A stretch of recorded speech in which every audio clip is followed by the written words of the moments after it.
Beneath a stark lamplight, an intrepid archivist, trenchcoat frosted as if by the case's own chill, unseals a yellowed file. Its fragile pages guard echoes from a crime scene long silent, a truth buried under layers of forgotten years. What dormant secrets now stir within these brittle documents? What crucial, overlooked detail cries out from the past, demanding its voice, before the final whisper is lost to time? The search for answers begins. Time, like a relentless tide, washes over the landscapes of memory, burying secrets beneath layers of dust and indifference. Yet, some truths refuse to stay silent. They whisper from yellowed pages, echo in abandoned rooms, and cling to the frayed edges of forgotten photographs. These are the cold cases, the unresolved symphonies of justice denied, where the passage of years has only deepened the shadows. Our journey tonight is one of excavation, an unearthing of a story long thought concluded, a testament to the enduring power of inquiry and the human need to know. For in every forgotten crime scene, there lies not just a tragedy, but a persistent echo, waiting for a careful ear to finally listen. Our story begins in Oakhaven, autumn of 1957, a town seemingly untouched by the encroaching anxieties of the wider world, where life hummed with a gentle, predictable rhythm. Here lived Eleanor Vance, a young woman whose quiet diligence as the town librarian masked a vibrant intellect and a trove of silent dreams. She moved through the world with a soft-spoken grace, her days punctuated by the scent of old paper and the hushed reverence of those seeking knowledge or escape within the pages she curated. Eleanor was a fixture of Oakhaven, a familiar, comforting presence, yet few truly glimpsed the depths of the aspirations she held within her thoughtful heart. Eleanor's world was one of stories, of characters embarking on grand adventures and grappling with profound questions. Perhaps she saw parallels to her own life, a narrative yet to fully unfold. She harbored ambitions that stretched beyond Oakhaven's quiet borders, aspirations whispered only to the pages of her private journal. Friends described her as kind, intelligent, perhaps a little reserved, but with a subtle wit that would surface unexpectedly. She was a daughter, a friend, a dreamer, a life rich with potential, a future that seemed as open and inviting as the books she so lovingly tended, entirely unaware of the precipice upon which it stood. The day Eleanor vanished began like any other crisp October Tuesday. The trees lining Oakhaven's main street blazed with autumnal glory, their leaves skittering across the sidewalks in the playful breeze. She had her usual morning coffee at Miller's Diner, exchanging pleasantries with the regulars, her presence a small, unassuming thread in the town's daily fabric. Later, she walked to the library, the familiar route past storefronts displaying Halloween decorations. There was nothing in the air, no visible premonition to suggest that this ordinary day would soon tear a hole in the heart of the community, a wound that time would struggle to heal. As dusk began to settle, casting long, eerie shadows across Oakhaven, Eleanor locked up the library. The familiar click of the old brass lock, the jingle of her keys, small rituals marking the end of another day. She was expected for dinner at her parents' home, a short walk away. Witnesses later recalled seeing her turn onto Elm Street, her silhouette briefly framed by a street lamp before she disappeared into the deepening twilight. This was the last confirmed sighting. The evening air grew colder, the stars emerged, but Eleanor Vance never arrived for dinner. The ordinary had fractured, replaced by a creeping, chilling dread. The initial concern was a subtle disquiet, a missed appointment. But as the hours bled into a sleepless night, anxiety curdled into fear. Her parents, frantic with worry, alerted the local police. The search began under the cold, indifferent gaze of the moon. Flashlight beams sliced through the darkness. Neighbors called her name into the empty streets, their voices swallowed by the silence.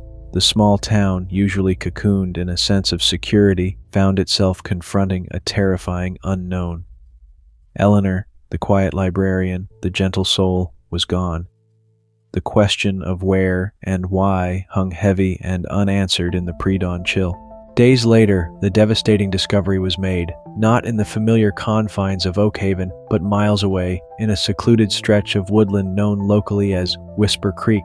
The scene was a stark, brutal contrast to the gentle life Eleanor had lived. The vibrant autumn leaves, once a symbol of beauty, now seemed to mock the grim reality. The details, when they emerged, sent a shockwave of horror through the community. This wasn't just a missing person, it was a violent end to a life of quiet promise.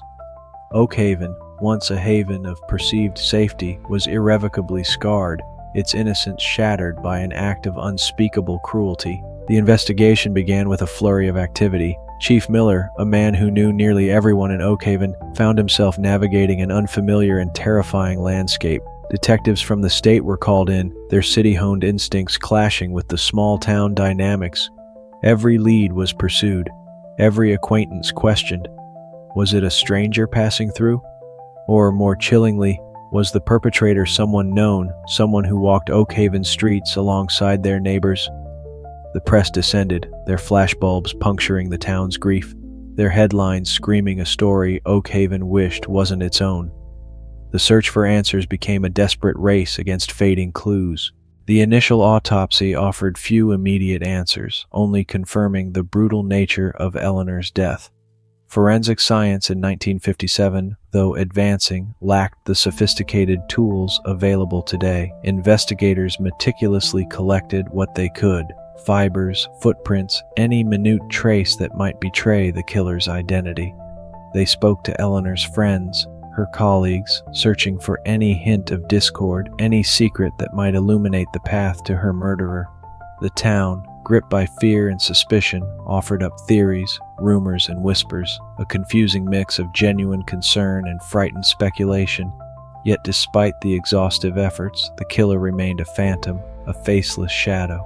Weeks turned into months. The initial shockwave subsided, replaced by a dull, persistent ache in the heart of Oak Haven.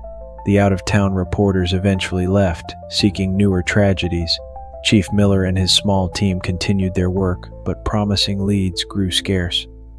The case file, once a symbol of urgent action, began to thicken with reports that led nowhere, with interviews that offered no new insights.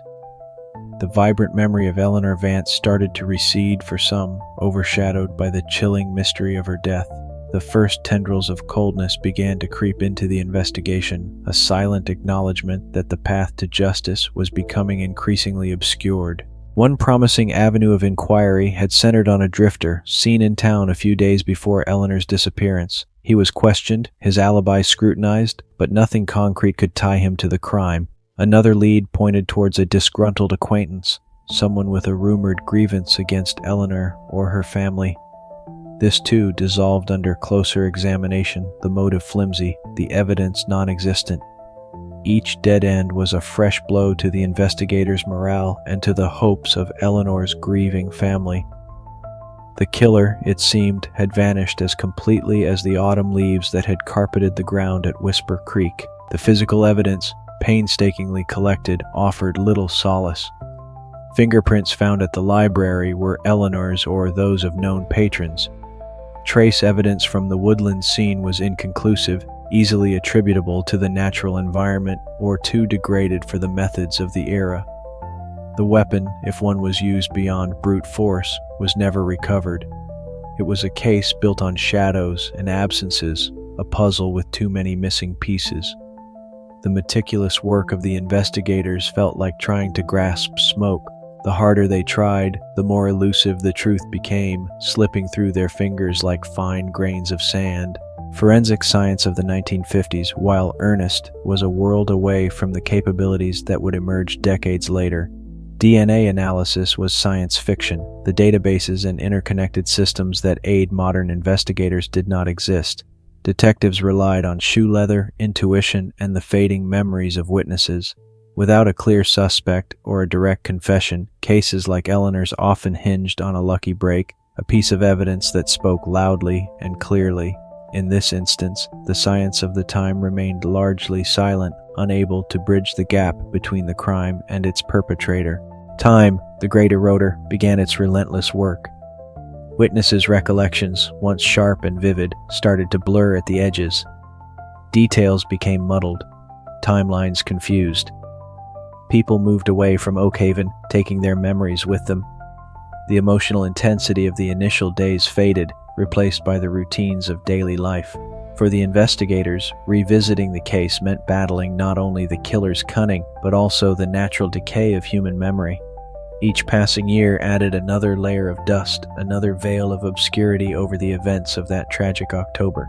Eleanor's parents, their lives irrevocably altered, clung to hope for as long as they could, but as years turned into a decade, their grief became a quiet, constant companion. They saw Chief Miller less frequently. The updates, when they came, were brief and offered little comfort. The town of Oak Haven, too, moved on, though the scar of Eleanor's murder remained. New businesses opened. Children grew up knowing Eleanor Vance only as a name whispered in hushed tones, a local tragedy that had, for all intents and purposes, grown cold.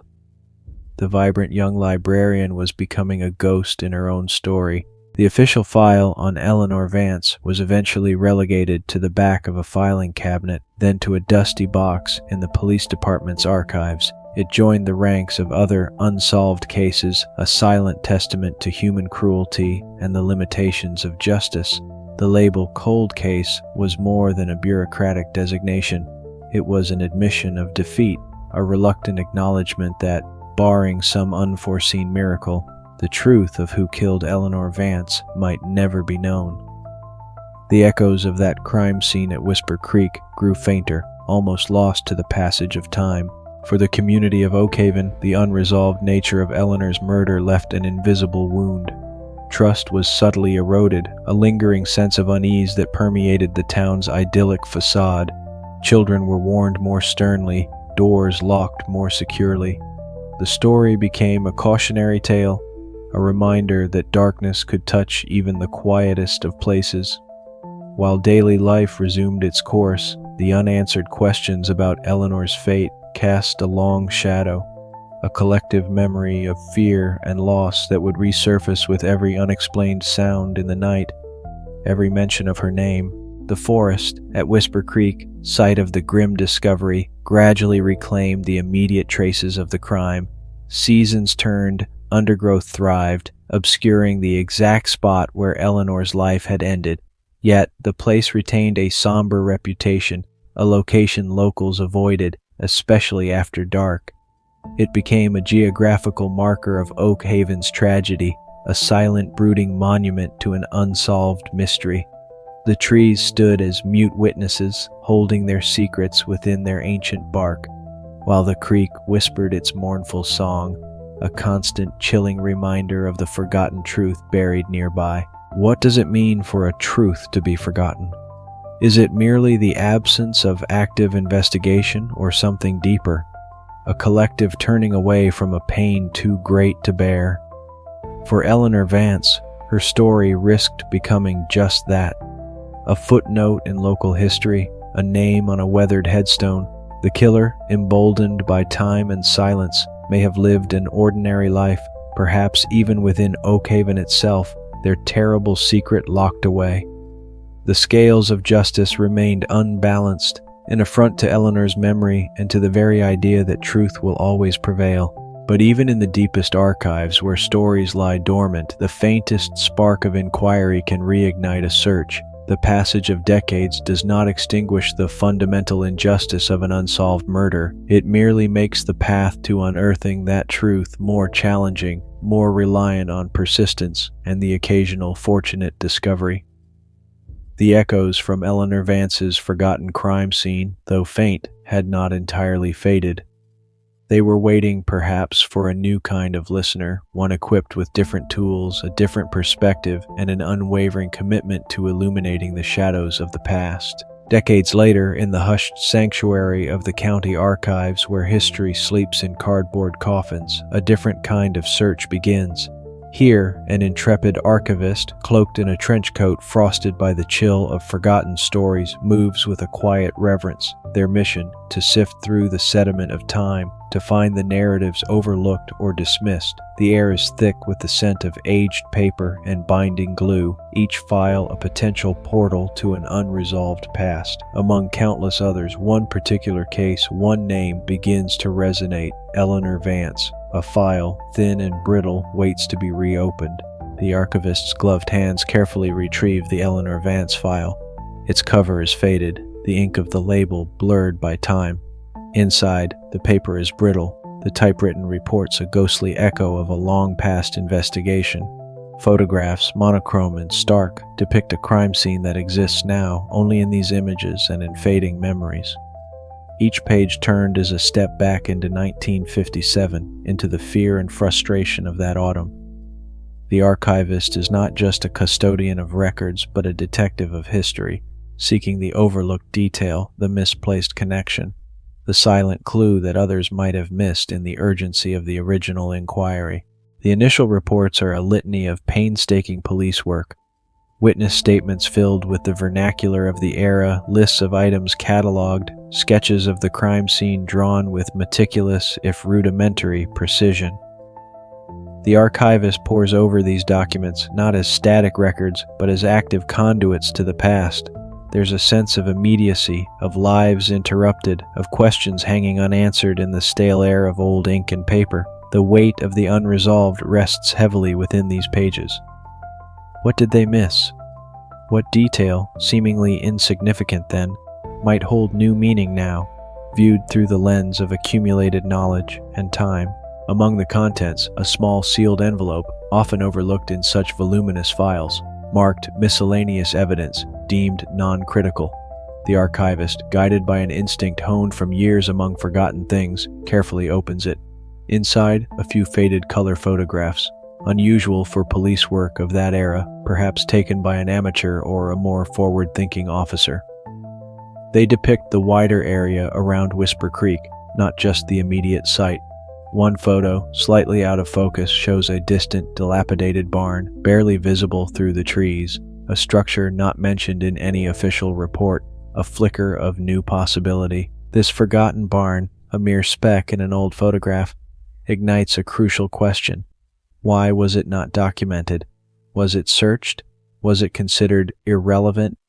The archivist cross-references maps of the area from the 1950s. The barn stood on property then owned by a reclusive family known for their distrust of outsiders. Could this structure, overlooked in the original sweep, hold a piece of the puzzle? The past, it seems, is not always a fixed landscape. Sometimes new territories can be revealed by simply changing one's vantage point, by asking questions that were never posed. The archivist begins to digitize key documents, scanning faded reports and fragile photographs. Modern technology allows for enhancement, for clarification of details lost to the naked eye, or the limitations of 1950s printing. A smudged fingerprint on a witness statement, previously unusable, might now yield a partial match. A name, barely legible in a margin note, could be cross-referenced against contemporary databases. This is where the meticulous preservation of the past meets the powerful tools of the present, creating a bridge across decades, a new opportunity to unearth what has long been buried. The decision is made. The Eleanor Vance case, cold for over half a century, warrants a fresh look. The archivist presents their findings, the overlooked barn, the potential for re-examining evidence with modern techniques, to a new generation of cold case detectives. These are men and women armed with forensic knowledge unimaginable in 1957. There's initial skepticism, the natural caution when approaching a case so old. But the meticulous groundwork laid by the archivist, coupled with the enduring tragedy of Eleanor's death, sparks a renewed commitment. The forgotten file is no longer just a historical artifact, it's an active investigation once more. The first step is to revisit the physical evidence long stored in a climate-controlled police facility. Items once deemed untestable are now candidates for DNA analysis.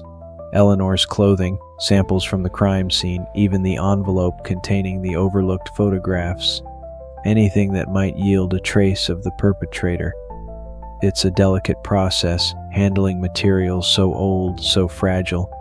Each test carries the weight of decades of unanswered questions. The science is precise, methodical, but the hope it carries is profoundly human. The hope for truth, for closure, for a name to the shadow that haunted Oakhaven. Simultaneously, investigators attempt to locate any surviving witnesses or their descendants. Memories are fallible, stories change over time, but sometimes a crucial detail, long dormant, can be coaxed into the light. They also delve into the history of the dilapidated barn and the family who owned it. Were there any connections, however tenuous, to Eleanor Vance? Any reports of unusual activity around that property in 1957? It's like assembling a vast three-dimensional jigsaw puzzle where many pieces are missing and others are faded or broken, yet the image is slowly, painstakingly beginning to take shape. The old barn, still standing though barely, becomes a focal point. Decades of neglect have taken their toll, but it's a tangible link to the past. A forensic team, equipped with ground-penetrating radar and other modern tools, prepares to search the structure and its surroundings. The archivist accompanies them, the old photographs and maps in hand, providing context from a time before these investigators were born. There's a palpable sense of anticipation, a feeling that this forgotten place, overlooked for so long, might finally be ready to yield its secrets. Inside the barn, the air is thick with the smell of decay, dust, and damp earth. Decades of detritus litter the floor. Light streams through cracks in the weathered wooden walls, creating eerie patterns. The team moves methodically, meticulously. They are searching for anything, a discarded object, a hidden space, something that might connect this structure to Eleanor's final hours. It's a slow, arduous process, sifting through the debris of forgotten lives, hoping for a whisper from the past. Every discovery, no matter how small, is carefully documented, photographed, and bagged. Meanwhile, the DNA results from Eleanor's clothing begin to come in. Most samples are degraded, inconclusive, but then a breakthrough. A faint, partial male DNA profile, not Eleanor's, recovered from a tiny fiber caught on her coat button. It's not enough for an immediate match in any database, but it's a tangible piece of the killer, a genetic ghost. This single, microscopic trace, preserved for over 60 years, offers a new line of inquiry. The challenge now is to find a way to connect this profile to a person, to give this ghost a name. The discovery of the partial DNA profile galvanizes the team.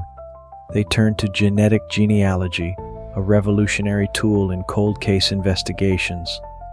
By uploading the profile to specialized databases, they hope to find distant relatives of the unknown male, building a family tree that might eventually lead them to their subject. It's a complex, time-consuming process, requiring skilled genealogists and a measure of luck. But it represents a powerful fusion of science and historical research, a modern method of unearthing truths that previous generations could only dream of.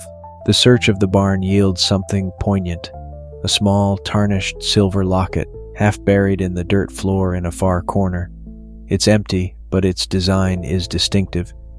Could it have belonged to Eleanor, or perhaps to someone else connected to the events of that night? Investigators show it to the few surviving people who knew Eleanor, hoping for recognition.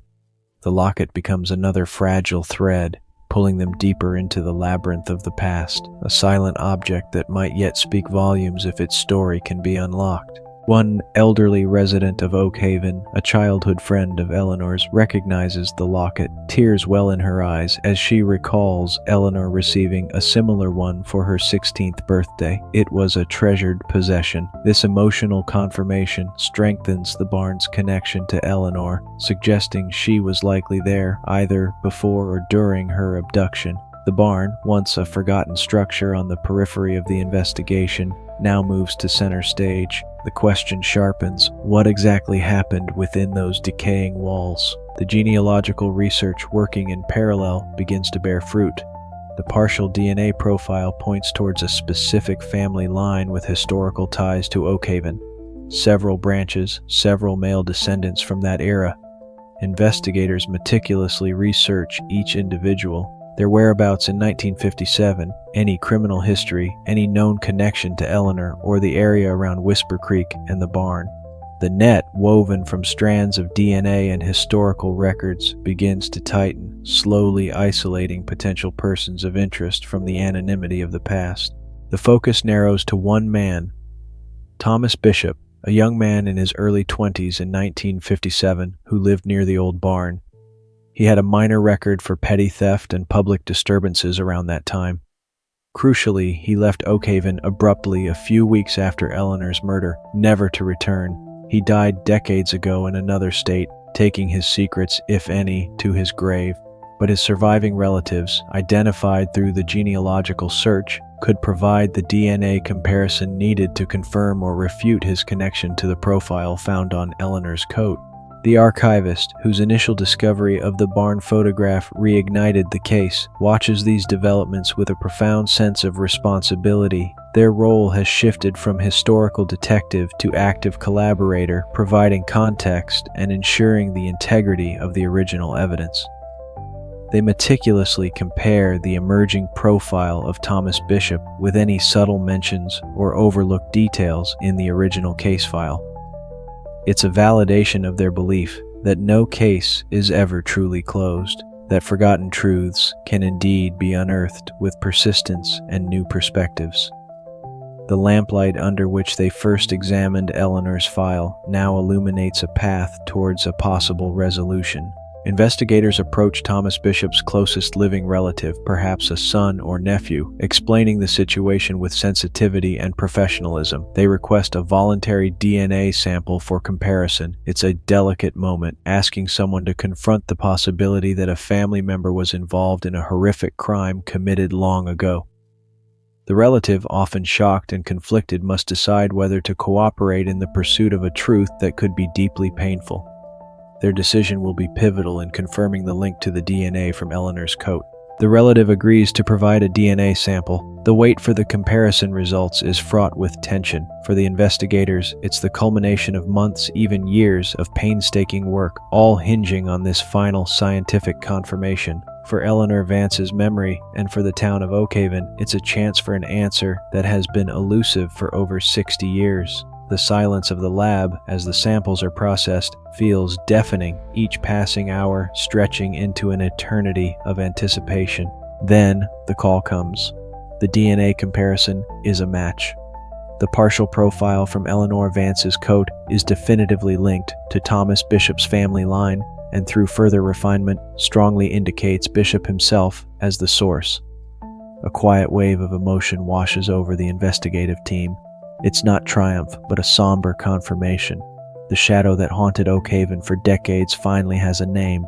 The forgotten truth, buried by time and circumstance, has been painstakingly, scientifically unearthed. Eleanor Vance finally has a measure of justice, even if her killer is beyond earthly retribution. The archivist is informed. They sit alone for a moment, the yellowed file of Eleanor Vance open before them, the lamplight casting a warm glow on the old papers. The journey that began with a hunch, a forgotten photograph of a barn, has reached its destination. There's a sense of closure, but also a deep empathy for Eleanor, for her family, for a life stolen. The unearthing of this truth doesn't erase the tragedy, but it reclaims her story from the silence of the unknown. It affirms that even the coldest, most forgotten cases can yield their secrets to persistent inquiry. With Thomas Bishop identified, investigators pieced together a plausible narrative of Eleanor's final hours. Bishop, a local with a troubled streak, likely encountered Eleanor on her walk home. The locket found in the barn suggests he took her there. What happened next is inferred from the forensic evidence. A struggle, the tragic outcome. His abrupt departure from Oakhaven shortly after the murder, never to return, is now seen as flight. The motive may remain speculative, perhaps a robbery gone wrong or a more sinister impulse. But the who is no longer a mystery. The Oakhaven Police Department, in consultation with any surviving relatives of Eleanor Vance, prepares to make a public announcement. It's a delicate task, delivering news of a resolution to a crime that has become part of the town's folklore, a source of lingering pain. The announcement will bring a strange mix of relief and renewed grief. For some, it will be the closing of a painful chapter. For others, it will reawaken memories of a vibrant young woman whose life was cut short, and the long, agonizing wait for answers. The news reverberates through Oakhaven. Older residents who remember Eleanor and the fear that gripped the town share their stories with younger generations. The local newspaper, whose predecessor chronicled the original crime, runs a headline that speaks of closure after more than 60 years. There's a collective sigh, a sense that a long-held breath has finally been released. The identification of Thomas Bishop doesn't bring Eleanor back, but it restores a sense of order, an acknowledgement that her life and her death mattered enough for the truth to be pursued relentlessly, even across the vast expanse of time. For the few remaining individuals who knew Eleanor personally, the news is a complex emotional cocktail. There's the validation of knowing, the quiet satisfaction that the perpetrator has been identified. But there's also the resurgence of old grief, the what-ifs that have haunted them for decades. What if Bishop had been caught sooner? What if Eleanor had taken a different route home? These unanswerable questions are part of the enduring legacy of violent crime, a reminder that even when a case is solved, the ripples of loss continue to spread. The story of Thomas Bishop as it emerges is one of a troubled life, perhaps marked by undiagnosed issues or a simple capacity for cruelty. He lived out his remaining years in obscurity, the secret of his involvement in Eleanor's death presumably locked away. His own family now grapples with this dark revelation, a stain on their history. It's a stark reminder that the perpetrators of such crimes are not mythical monsters, but often ordinary individuals who make monstrous choices, leaving devastation in their wake for multiple generations. The investigators, having closed this chapter, reflect on the journey. The collaboration between traditional detective work, archival research, and cutting-edge forensic science was key. It underscores a modern reality. No cold case is entirely hopeless if the evidence, however old, has been preserved. The dedication of individuals, from the original 1950s officers to the archivist and the current cold case unit, formed an unbroken chain of commitment to finding the truth for Eleanor Vance. It's a testament to the enduring pursuit of justice, even when it spans lifetimes. The town of Oak Haven begins to process this new yet old information. The Eleanor Vance murder is no longer just a chilling local legend. It has a resolution, a name attached to the darkness. This allows for a different kind of remembrance, one not solely defined by mystery and fear, but by a completed narrative. Perhaps now, the library where Eleanor worked can dedicate a section in her true memory, not just as a victim, but as the book-loving, aspiring young woman she was before her life was so brutally cut short. A truth unearthed allows for healing to begin, however late. The archivist returns to the quiet solitude of the archives, the frosted trench coat once again a familiar sight among the towering shelves.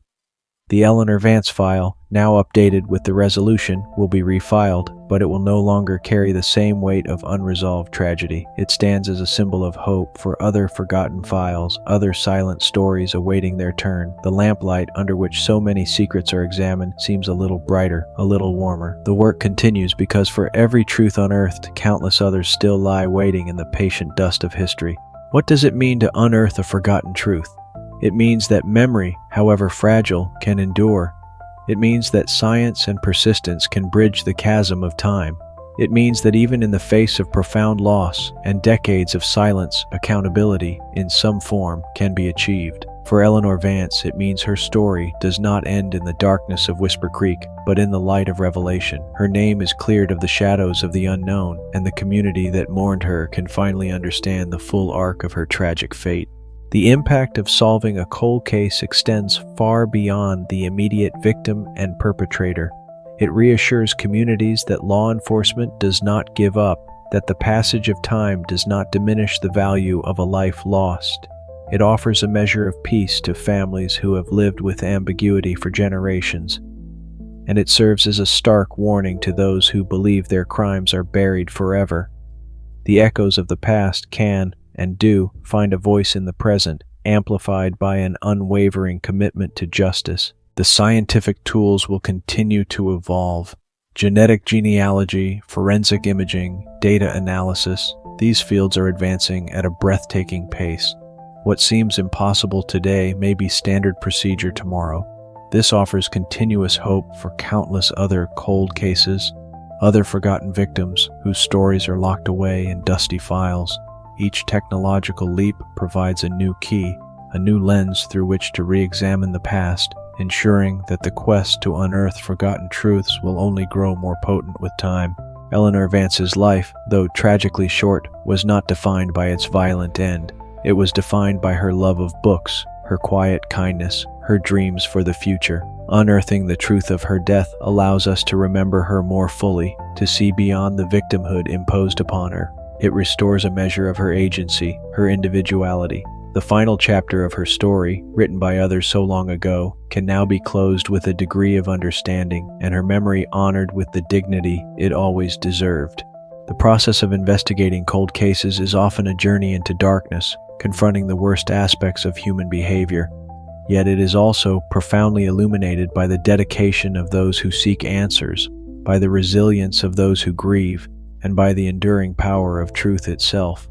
It is a testament to the idea that no one should be forgotten, that every life has value, and that the pursuit of justice, however long and arduous, is a fundamental human endeavor. The echoes from forgotten crime scenes are calls to remember, to investigate, and to heal. The truth of Eleanor Vance's murder, concealed for over 60 years, was that Thomas Bishop, a local man with a history of minor offenses, was responsible.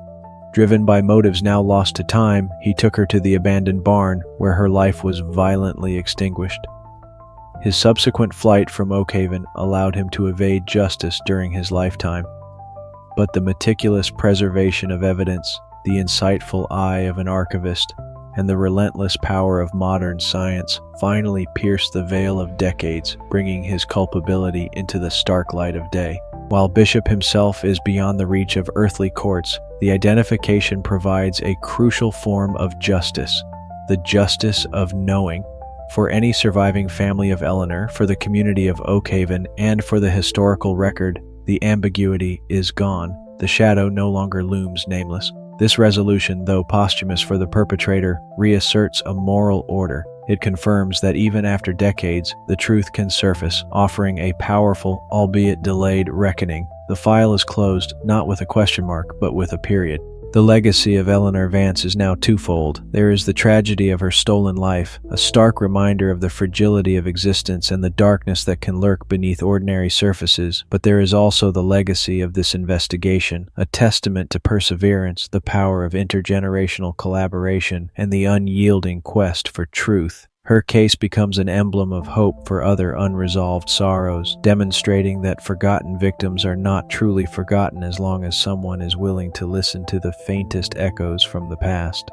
Unearthing forgotten truths is more than an investigative exercise. It is an act of profound respect for human dignity. It acknowledges the pain of loss that ripples through families and communities, sometimes for generations. It reaffirms that every story deserves an ending, that every victim deserves to have their truth told.